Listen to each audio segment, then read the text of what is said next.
Hello everyone, I encourage you to watch part 1 of this video series to understand the context. This is part 3 titled My Glory Shall Go Forth from You in 2021. Rid yourselves of the wicked and repossess everything. On a November morning, I was up on my bed, half awake and groaning. Remember Nehemiah, O Lord, and all that he has done faithfully and relentlessly for his nation, your servants, and Israel. He has given no rest to himself and has been persevering hard and has invited the fury, hatred, and ridicule of half the world that has been deceived by Satan, the liar. This prayer was for the POTUS because he has some of the qualities of Nehemiah. Here I am drawing a parallel between Jerusalem and Nehemiah and USA and POTUS. The verse Nehemiah 5:19 in the Bible says, "Remember me with favor, my God, for all I have done for these people, and here I am, 8,000 miles away, interceding for your president," and was led by the Spirit to read the book of Nehemiah. Nehemiah was a Jewish exile and cupbearer to the king Artaxerxes of Persia. He was to taste the king's wine to make sure that it was not poisoned, which means he enjoyed the confidence of the most powerful king in those days. America, the King Jesus, has confidence in the leader he chose for you. The words of Nehemiah. Kindly note that the words of Nehemiah are given in white and yellow letters. In the month of Kislev, in the 20th year, while I was in the citadel of Susa, Hanani, one of my brothers, came from Judah and said to me, "Those who survived the exile and are back in the province are in great trouble and disgrace. The wall of Jerusalem is broken down, and its gates have been burned with fire." And when I heard these things, I sat down and wept. For some days I mourned and fasted and prayed before the God of heaven. Then I said, "Lord, the God of heaven, the great and awesome God, let your ear be attentive and your eyes open to hear the prayer your servant is praying before you day and night, for your servants, the people of Israel." In this context, referring to the people of America. America, your president is not a prayer warrior like Nehemiah, but I am confident that he prayed earnestly to the Lord before he set out for this great mission of MAGA. Back to Nehemiah's words. I confess the sins we Israelites, including myself and my father's family, have committed against you. We have acted very wickedly towards you. Give your servant success today by granting him favor in the presence of this man, the king. The king Artaxerxes sends Nehemiah to Jerusalem. The king asked me, "Why does your face look so sad when you are not ill? This can be nothing but sadness of heart." I was very much afraid, but I said to the king, "May the king live forever. Why should my face not look sad when the city where my ancestors are buried lies in ruins, and its gates have been destroyed by fire?"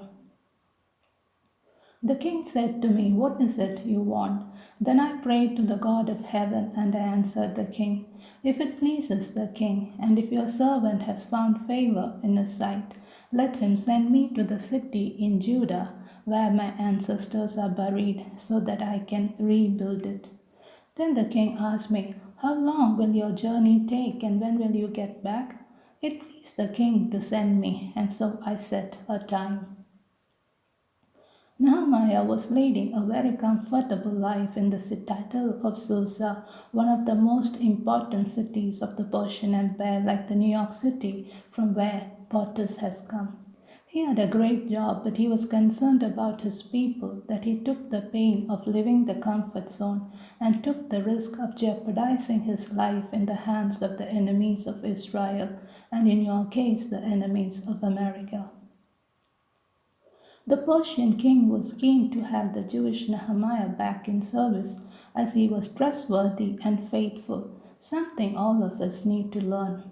America, I agree that your leader has a baggage from the past, But God saw his heart and capabilities, and we must admit that we all have messed up at some stage in life. The Bible says that all men have fallen short of the glory of God. Back to Nehemiah's words. I also said to him, if it pleases the king, may I have letters to the governors of Trans-Euphrates so that they will provide me with safe conduct until I arrive in Judah.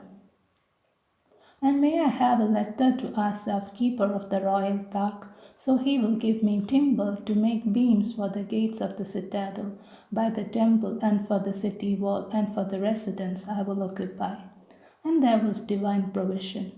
And because the gracious hand of God was on me, the king granted my request. So I went to the governors of Trans-Euphrates and gave them the king's letters. The king had also sent army officers and cavalry with me.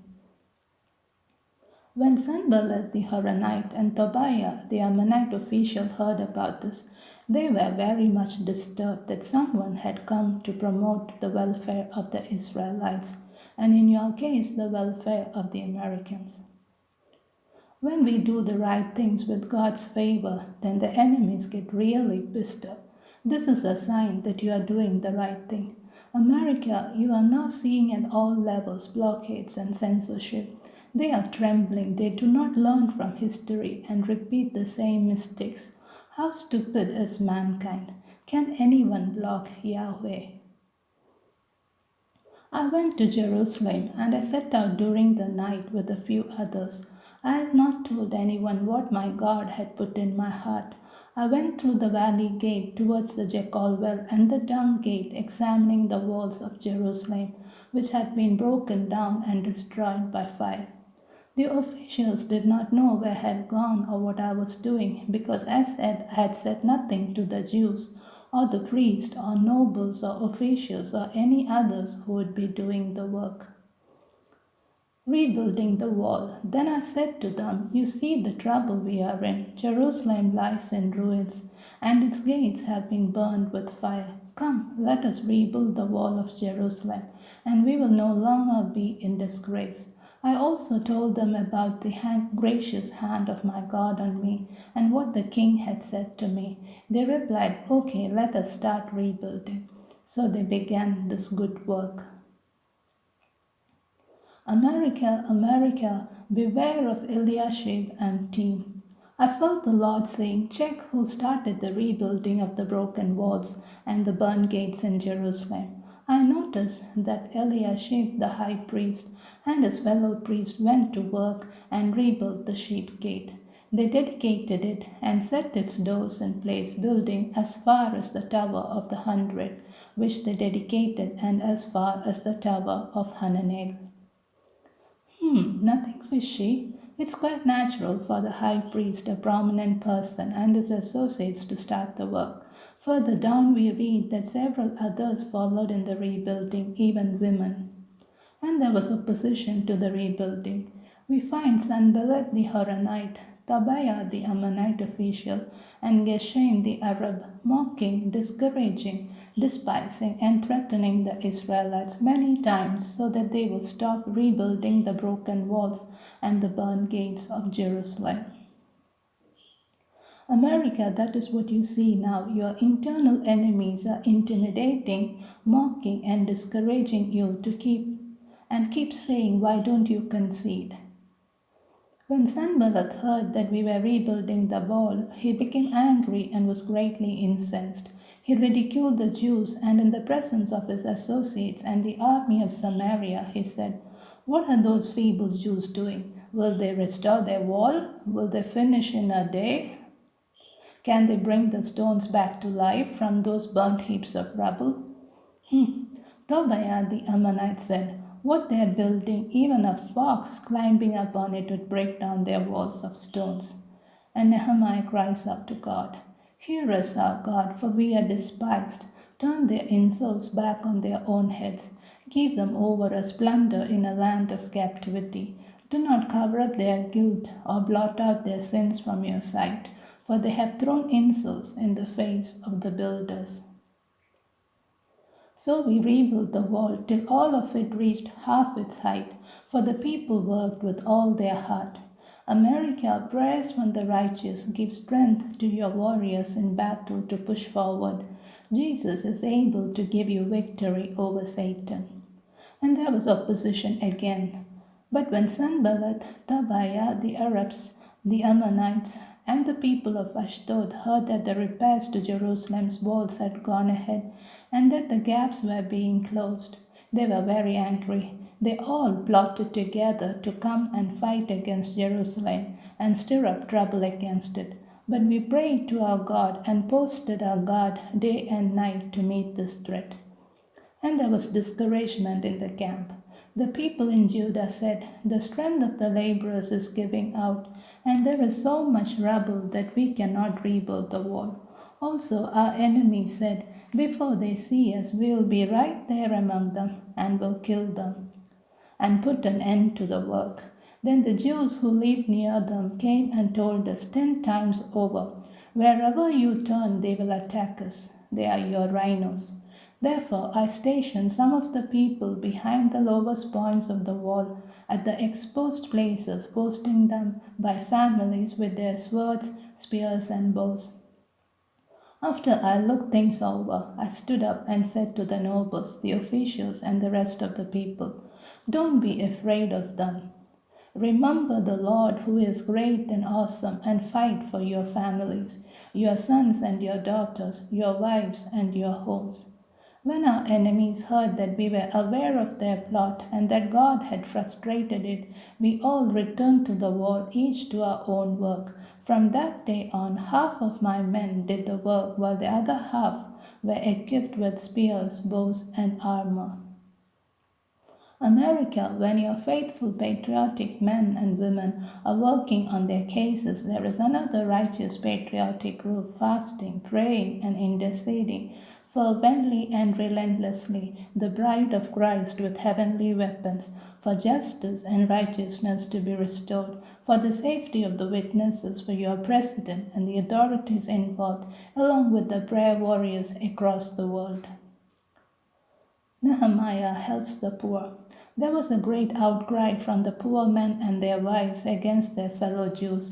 Some said, "We are numerous, and to stay alive we must get grain." Others said, "We are mortgaging our fields and our homes to get grain during the famine." Still others were saying, "We have had to borrow money to pay the king's tax on our fields and vineyards." When I heard their outcry, I was very angry. I accused the nobles and officials. "You are charging your own people interest." So I called together a large meeting to deal with them and said, "You are selling your own people." They kept quiet as they could find nothing to say. "What you're doing is not right. Let us stop charging interest. Give back to them immediately their fields, vineyards, olive groves, and houses, and also the interest you are charging them." And finally they said, "We will give it back." From the 20th year of King Artaxerxes, when I was appointed to be the governor in the land of Judah, until his 32nd year, 12 years, neither I nor my brothers ate the food allotted to the governor. But the earlier governors placed a heavy burden on the people and took 40 shekels of silver from them, in addition to food and wine. Their assistants also loaded it over the people. But out of reverence for God, I did not act like that. Instead, I devoted myself to the work on this wall. I never demanded the food allotted to the governor because the demands were heavy on these people. False prophets tried to intimidate God's appointed. They were all trying to frighten us, thinking their hands will get too weak for the work and it will not be completed. But I prayed, "Now strengthen my hands." One day I went to the house of Shemaiah, who was shut in at his home. He said, "Let us meet in the house of God inside the temple, and let us close the temple doors, because men are coming to kill you." But I said, "Should a man like me run away? Or should someone like me go into the temple to save his life? I will not go."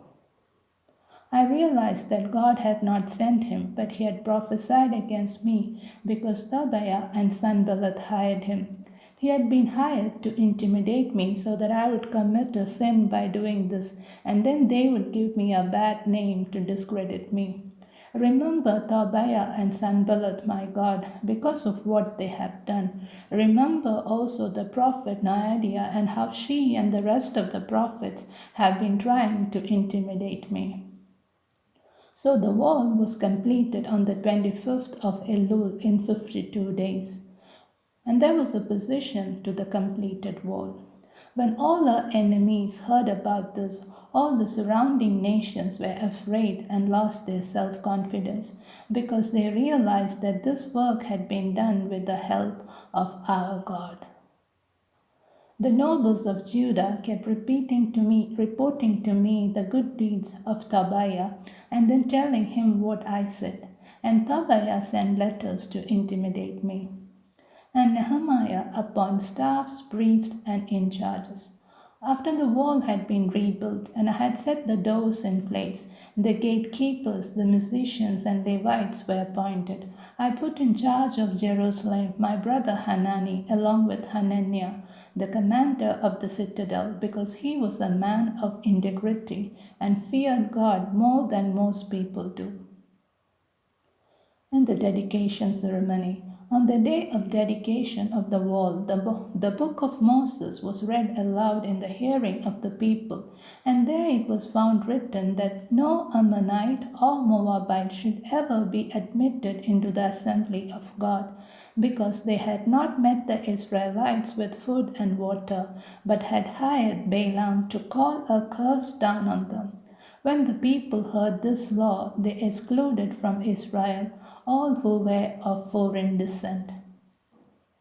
America, you have Ammonites and Moabites inside you who do not want to help you in your need, but want to call a curse down on you. The Lord has nothing against foreigners. In fact, He says not to withhold justice from the foreigner, and we are to help them find their Savior. I myself have worked as a foreigner in other nations, but I always prayed to make me a blessing to those countries, the organizations I worked for, and my supervisors. The foreigners who live in the land eats the fruit and resources of the land, but when they keep cursing the land and its people and is looking sadly for an opportunity to kill them and take over their land, that is wickedness, and God hates wickedness. To my deep pain, I have experienced this in the days we are living in, children being taught right from the womb to hate, curse, and kill, thinking they please God. May the Lord open their eyes and rescue mankind from this deception of Satan. As I was reading chapter 13, I felt like shouting, "Treason, treason," because it says, before this, Eliashib the priest had been put in charge of the storerooms of the house of our God.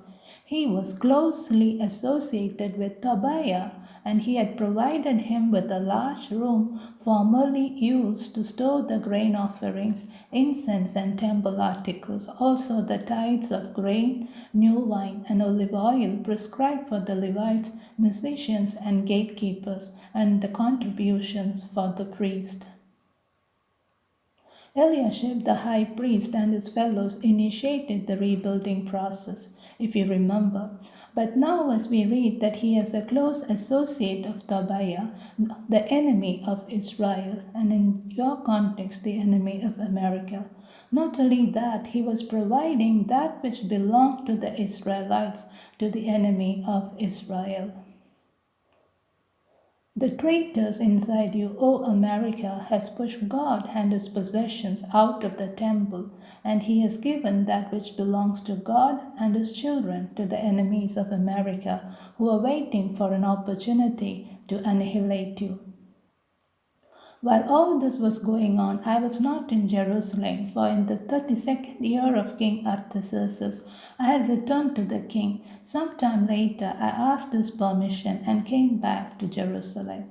Here I learned about the evil thing Eliashib had done in providing Tobiah a room in the courts of the house of God.